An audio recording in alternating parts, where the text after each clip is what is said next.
Hi,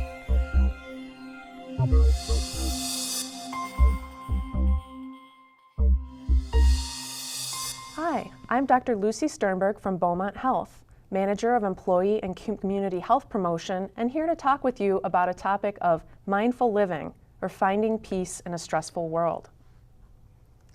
So basically, I'd like to share with you three main topics during this brief talk. The first is going to be a little bit about some of the benefits. Why practice mindfulness in your life?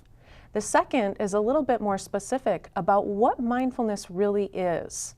And then last, we'll take a quick look at what gets in the way, the barriers, and then also maybe some of the opportunities for fitting this into our daily life. And so this first question, why practice mindfulness? What is this all about? And a couple questions for you as you're watching. The first is, and be honest, does the pace of your life often feel like it's moving very quickly, that your weekends fly by or the summers are gone before you know it, that you just have less time than you'd like? Second question, do you often feel exhausted, like you don't have a whole lot of energy to do the things you enjoy, or that you're just kind of dragging through life? Third question, and be honest here, do you ever feel frustrated with others, maybe your friends or family or just people you bump into, and taking a look at that? But really what we know is no matter how you answered these questions, congratulations, this really just means you're human. These are all part of the human condition. We feel like time is flying, we're often a little tired or exhausted, and sometimes we get stressed out and frustrated with others, even the ones we love. But really, when we start thinking a little bit more about what is stress, basically what we're talking about is just this perception that there's an imbalance between the demands that are being made of us, or the things that we're being asked to do, and the resources that we have to meet those demands. And when this comes out of balance, we start feeling more stressed. And so really, when we think about this in the picture of our overall health and well-being, what we know is that stress is sort of at the root cause of some of the other areas of our well-being that are sometimes challenging to manage. So whether it's eating well or maintaining a physically active life, if we're feeling really stressed, it's difficult to do that. So taking a look at our stress level is really about getting to the root cause of some of our other health and wellness related concerns. So also, when we think about what's happening in the body when we're stressed, what we know now is that there's a low level of inflammation in the cells that starts to negatively affect all of the different processes in our body. Starts to throw not only our nervous system, but our cardiovascular system, our digestive system, and other systems off balance. And so we end up with other health challenges that are really related to stress. And so the benefit of practicing mindfulness is really in these 6 different areas.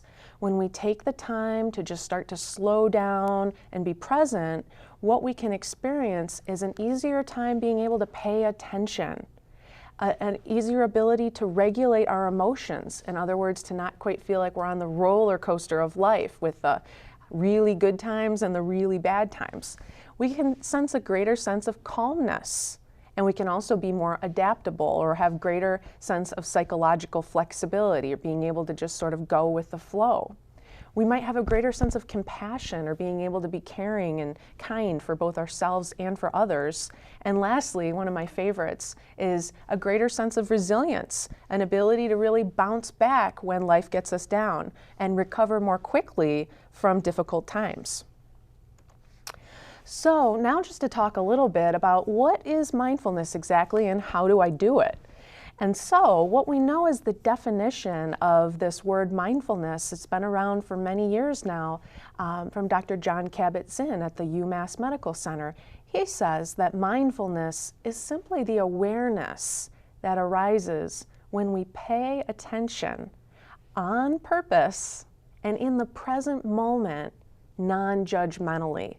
In other words, when we can see what's here without necessarily assessing, do I like this, do I not like this, just to be in the here and now as it is. And so, really this is 3 things that are happening simultaneously within our own minds. And the first is really the most obvious. It's this this attention, this offering our own attention so that rather than multitasking and being distracted by many things, we're actually really honed in on just what's here right now. And then the second is this component we call intention, or it's the actual choice to actually say, I want to pay attention, I want to be present, I don't want to let this aspect of my life pass me by. I have an intention to be here and be here now. And then lastly, this attitude. And for many of us, this is the hardest one, but this is really letting go of some of our judgments of whether we like this or we don't like that, and being able to just be with things as they are, being present, but also having a sense of peace, of this is just how things are right now. And so the way that here in the human body that we can sort of connect with the here and now and bring ourselves back to this moment is to be more connected to our own human experience, our direct experience. And so this is broken down into our awareness, or our direct awareness, which we call SET. So sensations are the things that we can actually feel with the body. So in the moments when you're starting to feel your shoulders getting tight, or your jaw starting to tighten, or maybe your heart starting to pound, it's in these moments when we're realizing something's going on here and I can check in. The second are the emotions, and of course these are always present here in the heart.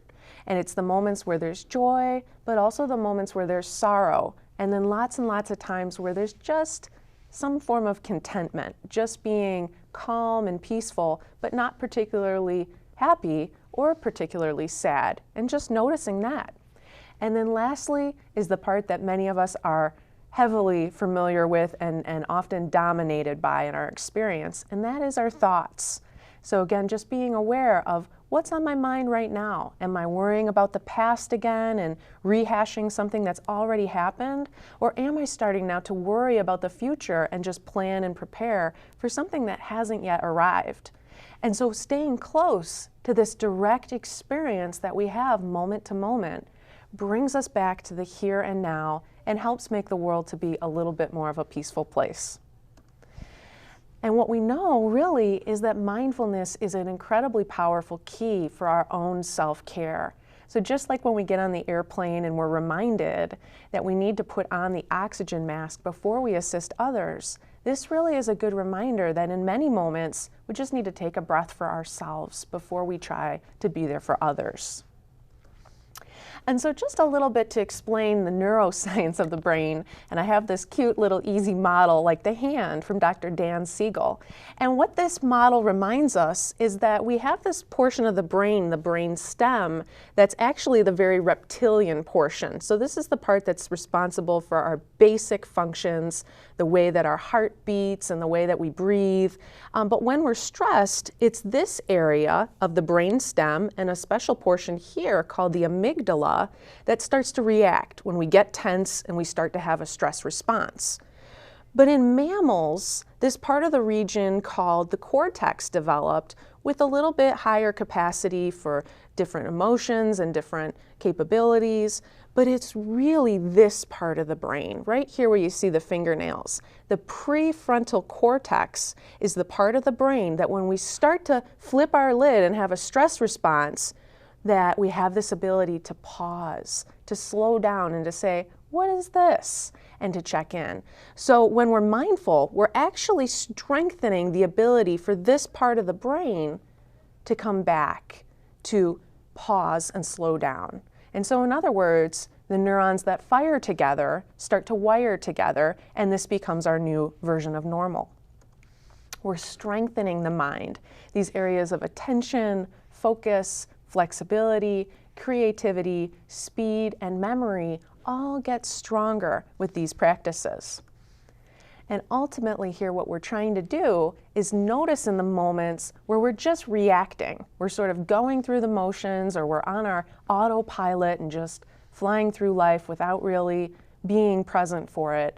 When we're mindful, what we start to find are little spaces throughout the day where we can just actually be more aware, and rather falling into our habitual reactions and getting carried off with stress, we start to recognize that we can just choose. How do I want to respond to this? rather than just reacting. So the last topic we'll talk about is what's getting in the way. If this is such a great idea, why aren't we all doing this? Or where could we try to add this into our lives? And so really, as I mentioned before, really the tendency of this human mind is to wander off to worrying about things that have already happened in the past, telling ourselves all the shoulda, woulda, coulda about something that's already behind us. And even more often, we're actually wandering off into planning for the future, starting to rehearse things that haven't happened yet and often don't ever happen, but that's where the mind takes us to. There's also our different personal relationships that we get caught up in and maybe worrying about, making assumptions for others without staying close to what's here and now and actually the direct experience. There's also all of the distractions that of course we have related to technology and just the busy and fast pace of life. Lastly, there's the incredibly seductive tendency to multitask, which often makes us think that we're getting more done, that we're being more efficient, that we're somehow more capable. But really, multitasking just scatters our attention among multiple things. And instead of really being focused on that one thing, we're now distracted among multiple things and not truly being present. So there are 4 formal practices, or if you want to call them exercises, of things that we can do to start to strengthen the prefrontal cortex, this part of the mind. And so the first is traditional sitting meditation. This is the moments where we simply sit down with no other distractions, close our eyes if we're comfortable, and just start to take a few breaths. For some people, this is maybe a moment or two in the morning or evening, and for other people, they work up to being able to sit comfortably for maybe 30 or 45 minutes at a time and just be able to stay with the here and now. The second is any form of mindful movement, or what we might call yoga, tai chi, qigong, any of these practices that are slow and allow us to stay connected to the here and now of the breath and the body. The third is a practice that's usually done lying down. This is called the body scan. And this is a practice where we're systematically feeling into something like the feet and then allowing the awareness to simply move up from the feet to the lower legs, to the knees, to the thighs, up into the back, and so forth. Wonderful practice for when we're struggling to fall asleep or even first thing when we wake up in the morning, to just lie there in bed for an extra moment and actually just be in the here and now. Lastly is another wonderful practice that we can do indoors or outdoors, and this is walking meditation. It's a little different from the way that we normally walk when we're trying to get from point A to point B. With walking meditation, we're walking just to walk, to actually feel the feet on the floor and to just experience taking one step at a time. Again, allowing the pace of life to slow down just a little bit, to be in the here and the now. Also, there are all the other little things that we do throughout the day that we can just be present to, and instead of thinking while we're doing these things, we can just enjoy the experience of doing them. A great example is taking a shower. Just actually feeling that warm water on your skin, maybe seeing if you can just smell the soap or shampoo that you're using, and noticing if you can see the way that the steam kind of rises up to the ceiling fan. So these are informal ways of bringing mindfulness to the things that we do on a daily basis. Washing the dishes and just actually being with that peaceful process. Driving your car, and then rather than just kind of zoning out or even listening to music, just actually driving and noticing. Eating. We can eat and actually savor the taste of whatever it is we're eating, whether we like it or not. Walking, again, just noticing the ground beneath us. And any other task of our daily life can really be done in this way, where we actually are truly paying attention, even if it's something mundane. So how do we remember this? There's a really great acronym, STOP. And all this is a simple reminder, again, to take that pause, to slow down, to be mindful. And so the S, again, is just that reminder. Wait a second, stop. The T is just to take a breath. We're going to do that anyway, but we might as well know that we're doing it. The O is to observe and check in with those things we talked about earlier that are part of our direct experience of the here and now. What am I feeling? What am I noticing in terms of the emotions or the thoughts? And then lastly, to move forward with whatever it is that the moment brings, but to do so in a more modulated and less reactive way, where we're truly responding instead of reacting. So in summary, basically what we have is an idea here that mindfulness is a way that can help reduce stress and really improve our overall health and well-being. There are both formal and informal ways that we can strengthen these neural circuits in the brain. We talked about sitting meditation, mindful movement, the body scan, and walking meditation. But it's all about just remembering to stop. So ultimately, we have to know the choice is ours. We can let life pass us by, or we can slow down and actually be present and make peace in this stressful world.